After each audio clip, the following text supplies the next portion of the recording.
Petit tuto pour la calandre amovible. Alors déjà, la voiture est crado, c'est normal, on revient d'une journée de circuit. Donc, comment ça se passe? En fait, le pare-choc est fait en deux parties. Il y a la partie peinte qui est en face avant, et puis la partie alvéolaire là qui est cachée derrière. On va voir après. Ça tient en fait par ici. Ici, il y a une patte qu'on verra après derrière, et ici il y a des clips. Ici, et là il y a une patte. Donc là, moi c'est déjà découpé, hein, forcément. Donc ici on voit, c'est découpé là, c'est découpé là. Pour retirer ça, c'est très simple. Une Torx de 20. Tac, la petite vis, hop. On retire. Hop. Hop. Voilà. Donc là, après ça, en fait, il faut lever comme ça, un petit peu. Et pousser vers l'arrière. Donc là, d'une main, c'est un peu plus tendu, mais en fait, si on lève, voilà. Allez. Je le disais. Voilà, on voit. En fait, j'ai réussi à le sortir, l'écarter, et voilà. Et on voit en fait la patte, elle est comme ça. Et on voit ici les clips. Mais moi, ici, en fait, j'ai découpé les clips pour en fait ça ne clipse plus. Il faut faire la même chose de ce côté.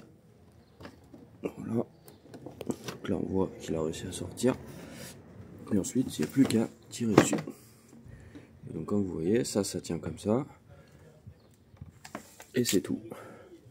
Donc, voilà. Et derrière, et ben, on se retrouve avec la partie alvéolaire qui laisse passer vraiment plus d'air partout là. Et en fait, ici, bah, il ne faut pas découper ça. Si on découpe ça, on fusille le pare-choc. Parce qu'il n'y a plus rien qui se tient. Ça, c'est ce qui fait le tenir entier. Donc ici, hop, la découpe. Alors moi, ça fait un petit moment, il y a plein de poussière, c'est crado, etc. Mais le plus dur en fait dans la manip, c'est de réussir à couper tout ça proprement, sans rayer, nulle part. Et surtout quand on a des couleurs plutôt claires, je pense au jaune, au rouge, etc.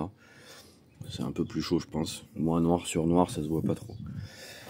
Voilà. Mais bon, si on prend son temps, je pense qu'on peut faire ça très proprement.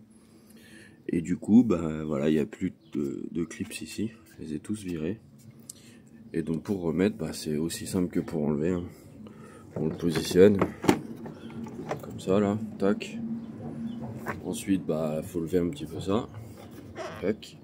Et on pousse. Et là on voit, hop, le truc qui passe. Après, on fait pareil de l'autre côté.